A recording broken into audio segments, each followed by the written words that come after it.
Hey everyone, welcome to Community Roots, a place where we gather in community to talk about mental health so we can travel the journey of life together. I'm Samuel Richards. I'm Julie Richards. I'm Sarah Wakefield. And thanks for joining us today. I am very curious about this conversation. Last time we talked about, a general overview of some of these basic emotions.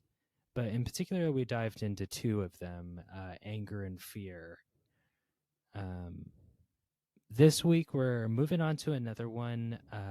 Pain is on our list, which is something that I know all of us feel, often. I want to create a space where I'm normally a little bubblier and trying to make a joke. So I want to sit in this with y'all and kind of break apart pain. What is it? What happens when it gets out of control? And maybe we'll walk away with some gifts of that emotion, something that some positives to pain, even though it hurts. I think it's helpful that when we're looking at the 8 basic emotions, that there's a place that we can land with an emotion that's not normally spoken as an emotion. And what I mean by that is if you were to be asked, what would you put in a list of 8 basic emotions? I don't think anybody would necessarily say pain. What they might come up with is what are some of the things underneath that umbrella, which include sadness, grief, loneliness, hurt, and heartache. And that just kind of speaks in a very deep place, I think, where sometimes people feel very profound heaviness, sadness, feeling lonely in our world. That's part of why we even wanted to have Community Roots, to offer a place where people don't have to feel so alone.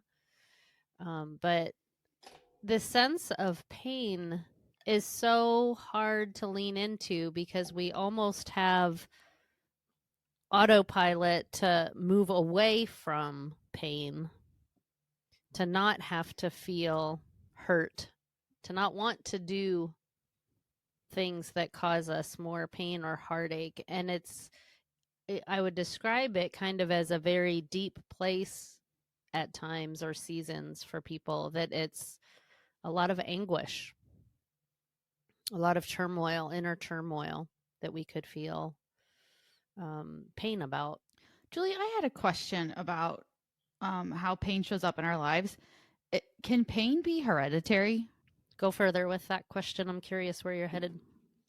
Well, sadness, grief, loneliness, hurt, heartache are some of the emotions associated with pain, the feeling of pain. And I'm curious if those can somehow be carried through generations, through unresolved trauma. We talk a lot about how the body keeps score, about how trauma can be causes inflammation. But I was curious if that can be, I don't know if maybe it's nurtured, if your parents are deeply sad, have a lot of grief, a lot of heartache, if you can pick up on that as a kid and carry that with you, or if it can come through bloodlines, like if it's something that's passed down. I think that makes sense on both accounts, that kids are porous, and so they take in the energy in the room or the emotion in the room, whether that is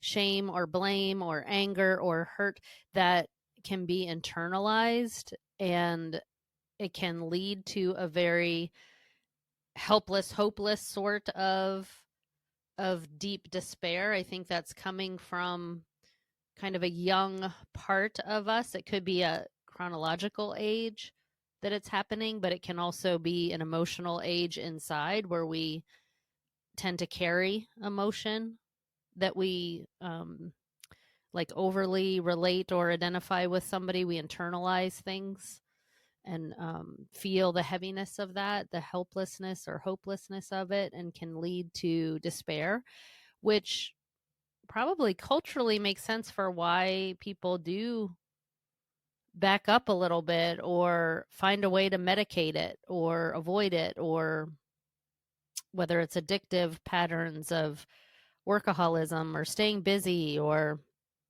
finding distractions, because who wants to spend time feeling something so heavy and so hard?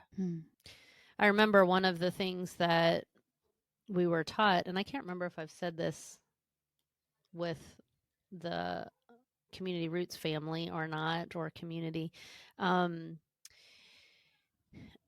look for the unresolved grief.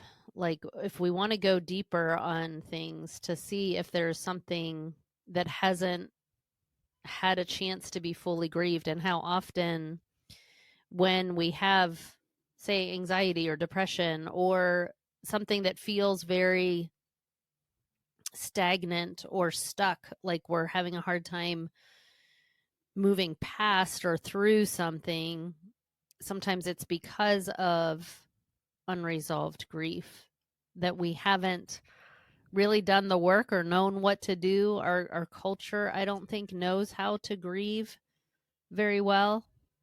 People tend to, press through, whether it's a loss of something through death, or it could be a loss of identity. It could be a loss of a relationship.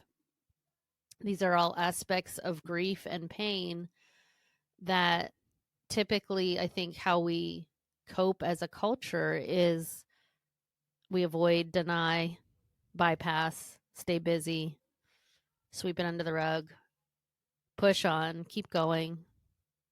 We don't really pay attention to it.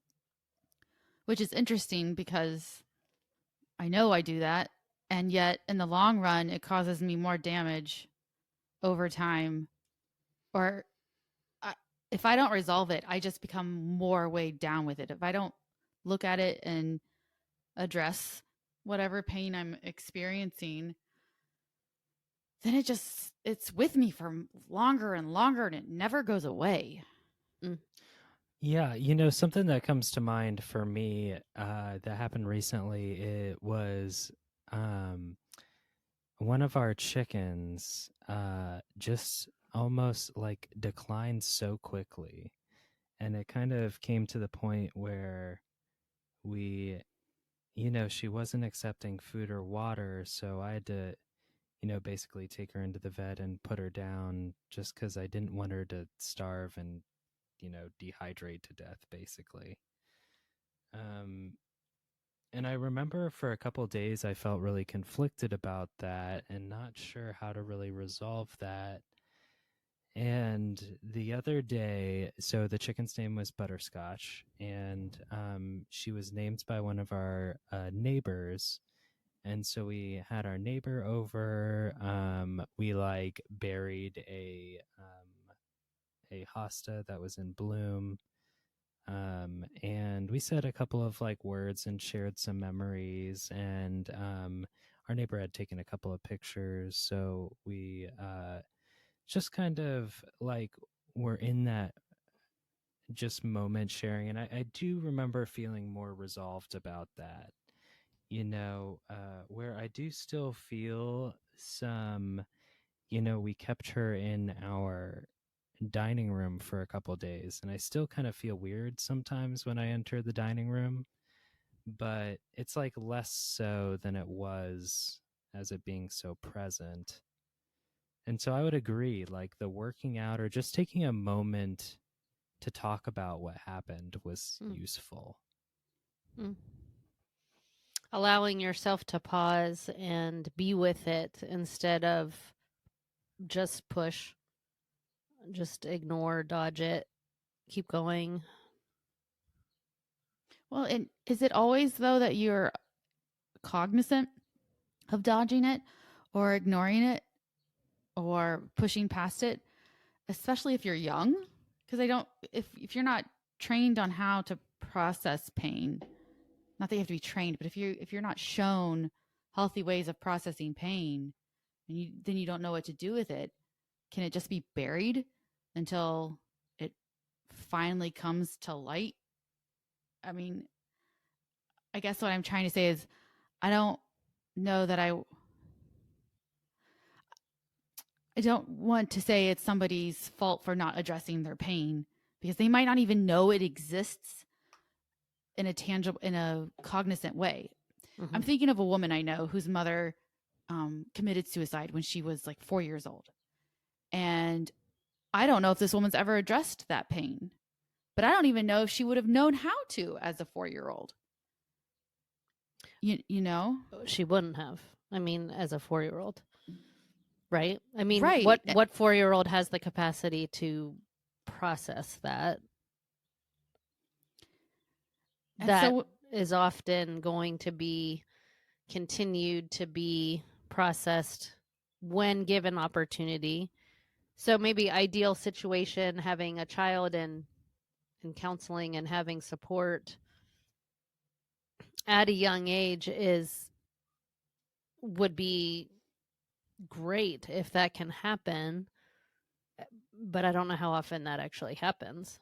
maybe what I'm trying to say too is if you're in that situation where you're just now realizing, you're doing the work to realize there's so much of this grief, this pain that hasn't been addressed, not to beat yourself up over it. Mm-hmm. Because, you know, sometimes the things that we recognize as being sadness, heartache, hurt, loneliness, you know, we talked about anger the last episode. I kind of think pain can manifest itself as anger. Mm-hmm. I think we kind of did. I feel like we talked about that. I'm not sure, but Definitely the two being connected, you know. Yeah. I would be curious, can I piggyback off your question? I wonder if can you like successfully bury the hatchet if there, so like sometimes when I feel pain, I do feel grit. I feel the like I can get through this type mentality that you can put your head down, and sometimes the power through does make a difference where you power through and then you get to where you want to be. I'm just curious, you know, maybe even somebody at a young age not having those tools, maybe still being able to come to a conclusion themselves, or even to kind of process through that where they get to that healing and growth. Like it, you know what I'm saying? Where at one point, at what point can it just be resolved, and sometimes through grit or through like just time? It what comes up for me is parts work, which there would be that we have potentially a resilient part that can get through something at the time, but that there would also be, because we're such complex human beings, that there would also be layers of vulnerability in there, and sadness and hurt and fear. And that's where, if we can allow for the settling and the pausing and the sitting with the different things that bubble up, then we have a chance to give voice and to listen to all the different layers of it as it needs to be heard. I think the resiliency piece of grit or moxie or pressing through serves a great purpose of survival, but I don't know that anyone is 100% that determined to just not need. Yeah, and not 100%. But I am just curious, like how much of the like small things are actually bothering me versus like just being able, like, hey, that was accomplished and it wasn't even necessarily having to be sat through. You know, maybe of how you were treated in a certain circumstance where you're not really able to go back to that situation and talk to that person, or maybe just feel like it was a hard situation. Maybe sitting with it is the answer. I don't know. It might also be in part if the brain is recalling other things that feel familiar to that, if those are unresolved or if they're more resolved. So the brain grouping together experiences that feel similar become stronger and stronger and stronger. So if it gets repeated, this certain injury of not mattering, of insignificance, of I'm forgotten, I'm dropped, those are all things that would create heaviness, sadness, grief, pain, loneliness, all the things that we're talking about. If that theme gets repeated, and it doesn't have the opportunity to be heard and held and soothed and nurtured in some way, validated, acknowledged, witnessed, all the various ways that we can do that, I think it just gets kind of categorized in that way that it just feels bigger, stronger, and more raw. And so often when we're doing a deeper level of trauma work, we're looking actually in themes, that this is something that I've felt many times before. Am I going into each specific memory? Not necessarily. I might be going into key moments or memories that stand out. But I also might just be, using like an IT computer type analogy is what's chronically running in the background all the time, what's taking the energy all the time, because it just keeps happening. Something that comes to mind. So maybe we won't beat around the bush. And this is a good personal example is like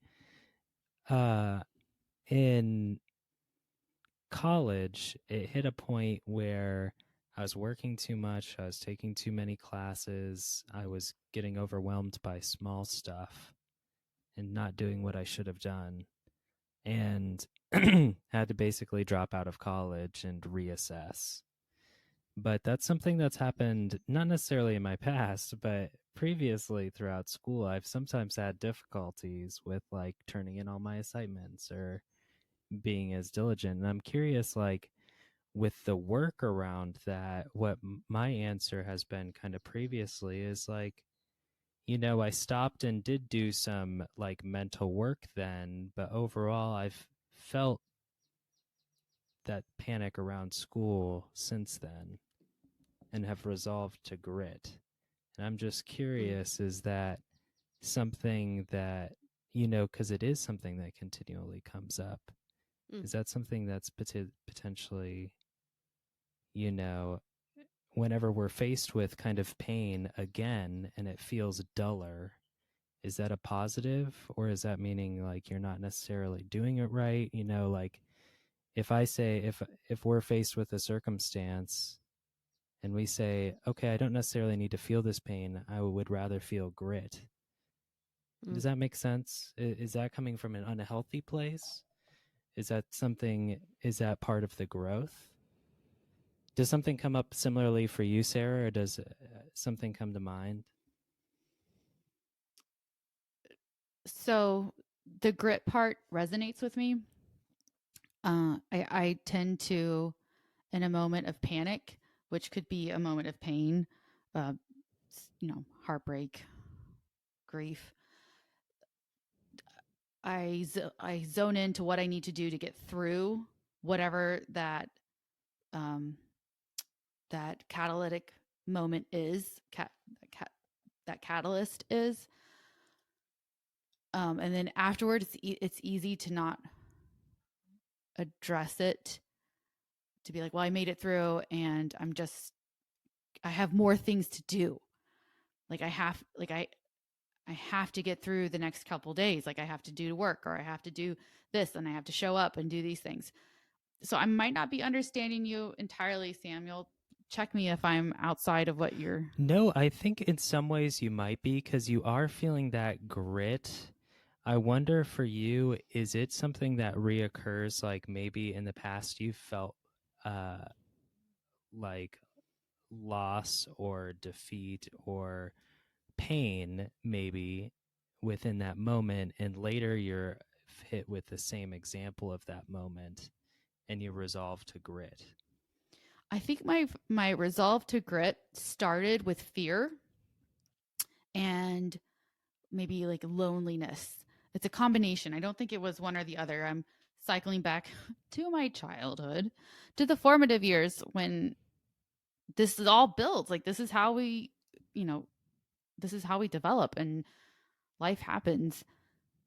So I think my grit and resolve, I don't want to say resiliency because resiliency has a positive connotation to it, at least to me, but like that grit was formed out of get through this scary piece, get through the scary moment, and the next scary moment, and the next scary moment, which has its benefits because now in a moment of crisis, I'm pretty level headed.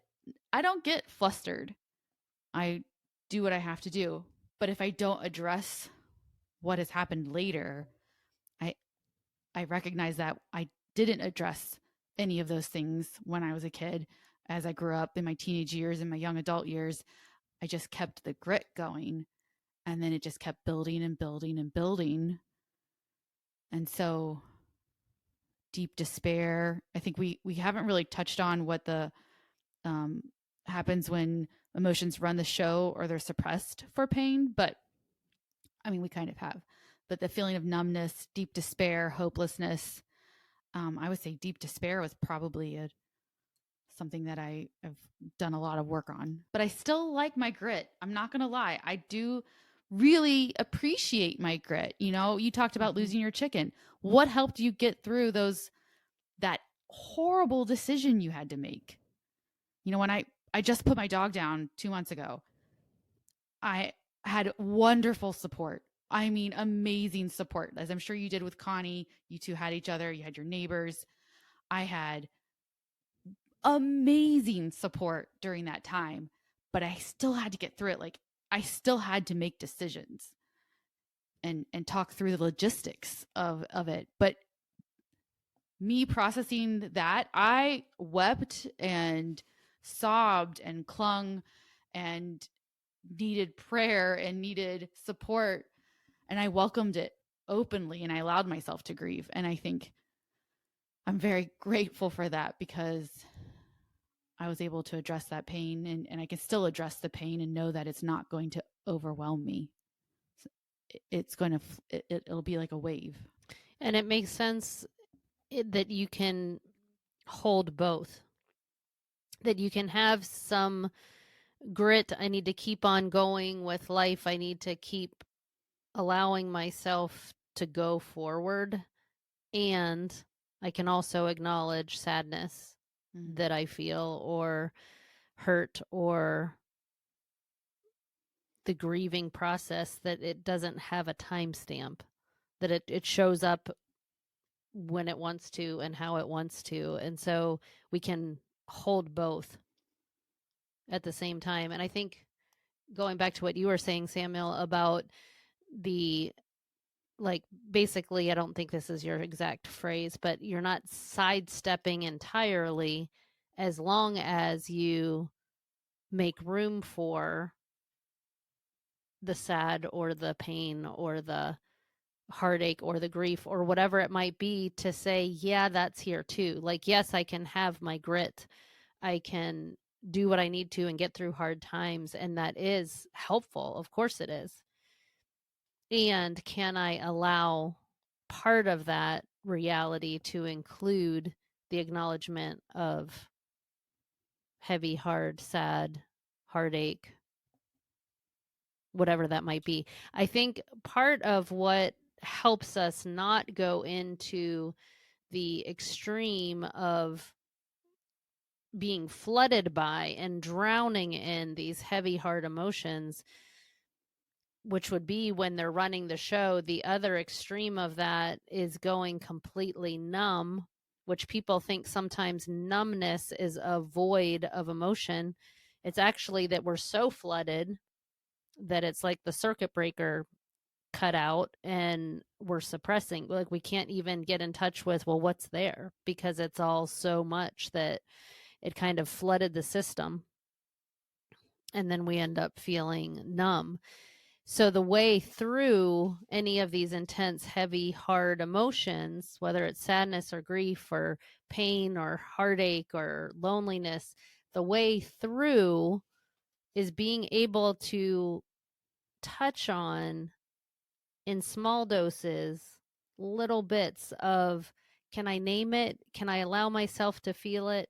And then also give myself something to counterbalance that with support, with comfort, with soothing, with other people who can be in it with me, with healthy practices that will give me nutrition or rest or hydration, the things that we talk about. Like, it's like there's a part of us that is hurting, and we need to make sure that we are being responsive to it, being attentive to it, so that it has a chance to heal, to feel seen, to feel heard, embraced, wanted, welcomed, understood. Those are all like deep attachment needs that we all have as humans.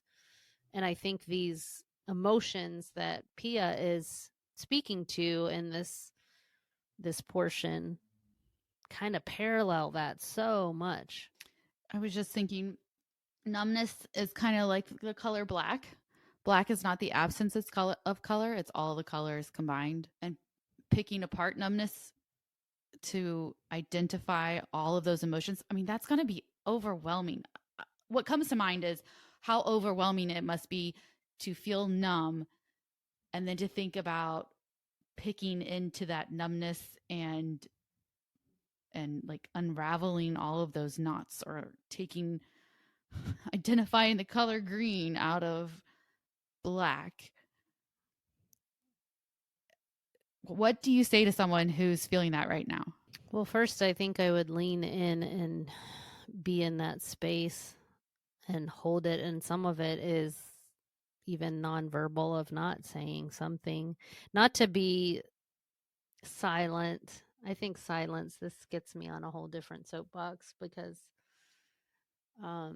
silence can be painful because there's no response. There's no like, help me, be with me in this. I think what I try to do with people is to help name some of the emotion, not because we can pull apart 50 emotions in a second and be like, oh, here are all the colors that went into that numbness. But to be able to hear and validate and mirror back, it makes sense that we feel this particular layer or emotion or thought or feeling or whatever that the human experience has, and give a lot of room for that person to be able to talk about it. As we talk about it, people tend to feel lighter, like as they're able to share. If someone's there to help them feel understood or heard or welcomed into the space, they tend to have a lot to say about it at times. And if they don't, then it's okay if we just sit and we're together in it and they're not alone in it, and being able to kind of bring awareness to that. Like, what's it like for us to be here in this space together? What if you're alone and you don't have anybody who will lean in? It's an excellent question. I've had therapists tell me that journaling is really helpful. It can be, yeah. Journaling, nature, music, animals, those are all go-tos for people that are feeling alone. It's hard because we're speaking to pain, right? This is the human experience, and I think being left alone in something is perhaps some of the most painful. And again, circling back to the idea of us being in community is a sense of, how do we undo some of the aloneness? Because even if it's a podcast, we are actual human beings that are on the other side of the headphones or the microphone or whatever it might be, that we're doing our best each day on the planet too. You know, we're on the path. We are walking with you, and it's excruciating to feel like there's not somebody there who gets it or understands. And yet, even in that, we're opening ourselves up to the possibility that maybe just a little bit can feel seen or heard or understood or cared for. I will say for a moment about self-soothing, which can be hard to hear, but it is a real thing, of even physical touch to, stroke our own cheek or squeeze our arm, even human touch when it's our own, holding our hand, holding our even human touch when it's our own, holding our hand, holding our neck, our arms, different things that we can feel supported by that. And that is part of that reparenting work, and that having a sense of like your body will help you. Your body will help soothe you and almost ask for, the noticing of the temperature of your fingers on your cheek, that feels like refreshing or soothing, or that there's a presence in that. And I think it is that, like, kind of scooping up those parts of ourselves that are young or vulnerable or needing embraced. And we can do that. Is it the only thing we need? No, I don't think so. I think we need each other, and we need nurture, we need music, we need animals, we need relationships, all of those things. But those small steps can actually be a big part of somatic healing. So healing that comes through our body, stretching and moving our muscles when they feel tight. That's a way of being attentive to our body and helping bring relief for some of that pain. Noticing what posture we want to take. Like maybe when we're in a lot of pain, we want to ball up and squeeze in tight. And then part of kind of attending to that is the opening and the unfolding and the stretching and the movement that can come in response to, and doing kind of a pendulating between both of those, of allowing ourselves to curl in and also to open and to stretch and to move, and kind of, going back and forth between those two and feeling what feels most supportive and nurturing and caring that we can give ourselves. I think that's great. I love those words. I think that, yeah, that's powerful stuff. Is why you're the therapist. It's a practice, and it can sound, honestly, it can make someone. I remember when I first heard about it many, many years ago when I was in my own healing journey, where I would just cringe. I'd be like, oh, I don't want to need that. I don't want that. It like freaked me out, honestly. But I think it was a shame reaction because it was something that was needed that I didn't get. And so it felt like, oh, how do I allow myself to have a need, or how do I allow myself to learn how to reparent that part? That felt very strange to me. So I'm just acknowledging that if it seems awkward, if it seems strange, it's okay. Like that's part of this journey too. And just being able to explore it a little bit and get curious a little bit about, even recognizing our thirst and allowing us to notice, do we appreciate the hot cup of tea or the refreshing ice water or anything in between? Like, what is it that our body's asking for? those are ways that we can soothe and nurture and support and be attentive to and responsive to when our body is in pain. Part of my healing journey has included therapists telling me, at the end of a difficult session or any session, but, be kind to yourself. And I love this idea of saying, nurture yourself, let your body tell you what it needs, because being kind to yourself to me was always like, okay, I'll get some more sleep, or like, it wasn't definitive enough. It didn't identify how I should listen to myself in order to be kind to myself. I've always appreciated that sentiment of be kind to yourself because, yeah, you're doing hard work.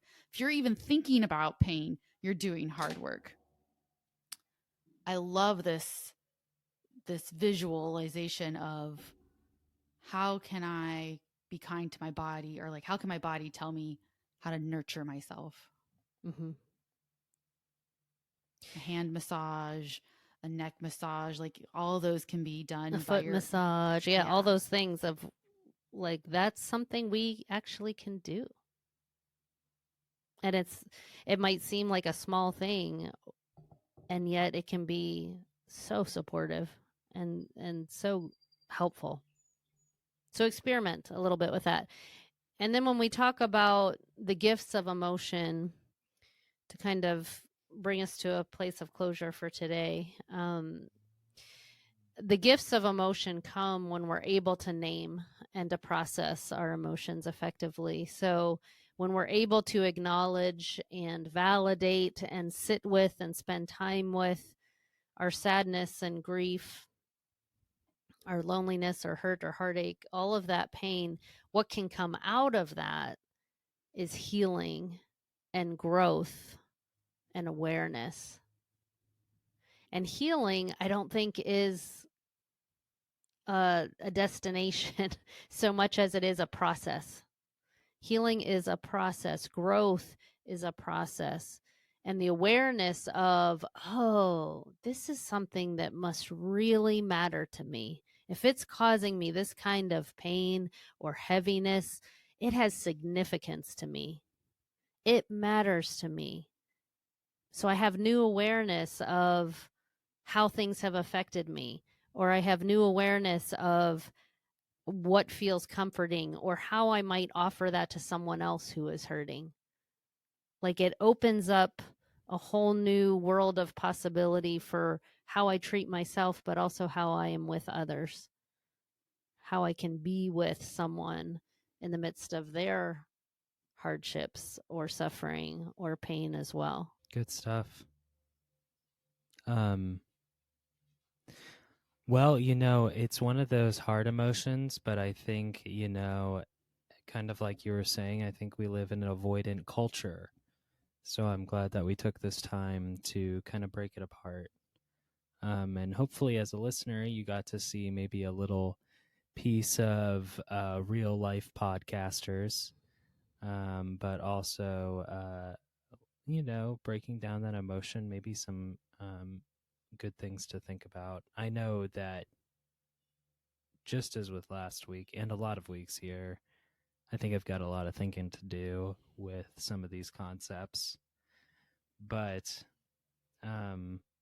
well, let's end on a gratitude note, one of maybe taking that self-reflecting, that awareness now. But before I do, I did want to take a chance to thank, both Sarah and Mom for being on this call, but also with, Alex providing the logo, Talk About Community, Steve Dodge providing the music and stuff like that. If you want to reach out and also create that community with us, communityrootspod@gmail.com. You guys can reach out and maybe we can talk a little bit more about this. Especially as we kind of go through these emotions. I know for me with each one, there's memories attached to, that I could pull from this week, this month, the past 10 years, whatever it may be. So, yeah. Sarah, Mom, do you guys have a gratitude you want to help lead us out on? I was just thinking of this when Julie was talking about nurturing. I have been spending a lot of time barefoot in my yard with plants, and I have been gifted so many plants this spring. I'm so blessed. But I've had to, create room for those plants and those flowers. And again, I'm grateful and I love them and they bring me joy. But I have really enjoyed walking around barefoot in my yard and getting my feet dirty and getting grass clippings all over. It's been so, for me, very nourishing. I'm very grateful for that. Well, I took a day yesterday to do some hiking in Hocking Hills and using my walking sticks and spent hours going through trails and being challenged. And I was thinking when I was doing that, well, I love walking with walking sticks because I think of bilaterals and I think of left, right, and it's very intentional and it's very pronounced. I was thinking while I was out, like, oh, I think it's easier for me to go to work than it is for me to have the day off. It was funny. a different kind of challenge. It's like, how much longer till we get to the Jeep? How much longer until we can get an ice cream cone or something at the end? Because it was hard and my body was hurting. But it was also like, I'm so thankful that I can be out in nature and I can be in a completely different environment than I am during the week, during my work week. And my all the things that went into it. It ended up being a really good day and good to have those my all the things that went into it. It ended up being a really good day and good to have those moments together. I appreciated it. That's Samuel, great. what's yours? Yeah, what I would say is I've been running and I had taken a break and restarted up yesterday. And so it was a reminder how good physical activity feels and like how good it feels to get out. So it's both that and a kind of an affirmation of, I enjoy being, going through those endless hikes. And then there's times I don't. But just feeling my body work yesterday, I felt, I took a moment to just thank my body for joining me on something that folks generally find pretty miserable, and so I was gracious for that. But well, thanks, folks, for joining us this week. There's a lot to go through there, but next week I know we're going over joy and passion. So hopefully you join us there for that as well. But otherwise, have a great rest of your day. We'll talk to you guys soon.